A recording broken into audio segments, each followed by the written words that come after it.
শ্ৰী মধুকৰ বনিয়া হয়। মোৰ ঘৰ ইয়াতে আমাৰ ৰঙিয়া বিশ্বনালা হয়। এইখন আমাৰ বিশ্বনালা যজ্ঞ মন্দিৰ। এতিয়া আমাৰ 75 ইয়াৰ্ছ আপোনাৰ ডায়মণ্ড জুবলি ইয়াৰ বিশ্বনালা যজ্ঞ মন্দিৰৰ আজি প্ৰথম কাৰ্যসূচী আছিলে।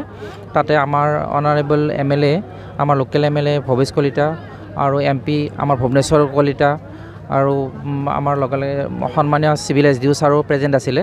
চ' অহাকালিও আমাৰ MP আমাৰ দিলীপ শইকীয়া ছাৰ উপস্থিত থাকিব আৰু আমাৰ নৱমীৰ দিনা যদি আমাৰ পচিবল হয় আজি কোৱা মতে অনাৰেবল CM ছাৰ আমাৰ ইয়াতে পূৰ্ণাহুতিত ভাগ ল'ব তেখেতে।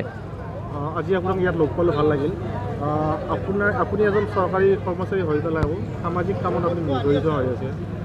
মাজতে আপোনাৰ ছ'চিয়েল মিডিয়াত পালোঁ এটা পোষ্ট এটা পালোঁ আপুনি অসম চৰকাৰৰ মুখ্যমন্ত্ৰীৰ পৰা কিবা এখন পত্ৰ লাভ কৰিছে। কেনেকুৱা লাভ কৰিছে? একচুৱেলি মই এনেকুৱা আছিলে যে এই আমাৰ যিটো অনাৰেবল CM ছাৰৰ যিবিলাক লাষ্ট 3 ইয়াৰ্ছৰ মই এক্টিভিটি এইখিনি বস্তু চাই মই ইনস্পায়াৰ হৈছিলোঁ যে এনেকৈ ইমান কষ্ট কৰি কেনেকৈ তেখেতে এই বস্তুটো ডেভেলপ কৰি গৈ আছে।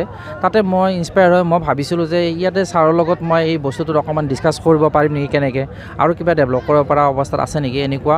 মই এদিন সৌভাগ্যক্ৰমে মই CM ছাৰক লগ পালোঁ যে মই ছাৰক ক'লোঁ যে ছাৰ মই উইলিংলি কিছুমান ধৰক ছ'চিয়েল ডেভেলপমেণ্ট যিখিনি কাম কৰিব পাৰিম নেকি ছাৰ।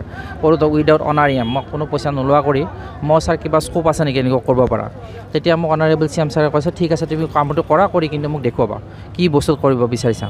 তেতিয়া মই CM ছাৰৰ পাৰ্মিশ্যন লৈ মই এনেকৈ অকণমান বস্তু চালোঁ যে ইয়াতে ধৰক যিখিনি CM ছাৰৰ আৰু অনাৰেবল প্ৰাইম মিনিষ্টাৰ ছাৰৰ যিখিনি স্কিম লঞ্চ কৰিছে আসাম ষ্টেটৰ পৰা আৰু চেণ্ট্ৰেলৰ পৰা, সেই স্কিমখিনিৰ ওচৰত আচলতে যিবিলাক বেনিফিট পাইছে সেইটো ৱেল এণ্ড গুড ভালে পাইছে। আৰু যদি কোনোবা বেনিফিট পোৱা নাই কিয় পোৱা নাই তাৰ ফলছটো আৰু গেপটো মই মাৰাৰ কাৰণে মই চাইছিলোঁ যে সেই বস্তুটোৰ ওপৰত ডিছকাছ কৰি মই এটা CM ছাৰক ৰিপৰ্ট ছাবমিট কৰিছিলোঁ।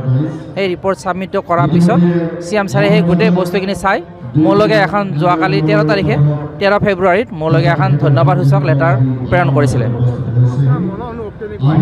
মই এইটোৱে একদম ভেৰি হেপী। মই যেতিয়া CM ছাৰৰ পৰা মই ভাবাই নাই এনেকুৱা যে এটা এখন লেটাৰ পাম, মোক ইমান ধন্যবাদসূচক এটা মন্তব্য যে আগবঢ়াব মই ভবা নাছিলোঁ। কিন্তু জাষ্ট মই অকণমান কষ্ট কৰি মই ৰিপৰ্টখিনি ছাবমিট কৰিছিলোঁ। আকৌ মই ইন ফিউচাৰ মই কাম কৰিম বুলি CM ছাৰৰ ওচৰত প্ৰমিছো দিছোঁ যে মই কোনো ধৰণৰ অনাৰিয়াম নোলোৱা কৰি মই যিখিনি তেখেতে স্কিম লঞ্চ কৰিছে সেই স্কিমখিনি যাতে 100% ছাকচেছফুল হয়। সেইখিনি হৈছে, যদি কিবা কাৰণত 1% বা 2% হোৱাও নাই কিয় হোৱা নাই সেই বস্তুটোত মই তাত চাই ক'ত গেপ আছে গেপটো মেইনটেইন কৰিলে যাতে 100% ছাকচেছফুল হয় আৰু আমাৰ অসমখন যাতে একদম ভাৰতবৰ্ষৰ ভিতৰতে 1 নম্বৰ ষ্টেটত যাব পাৰি।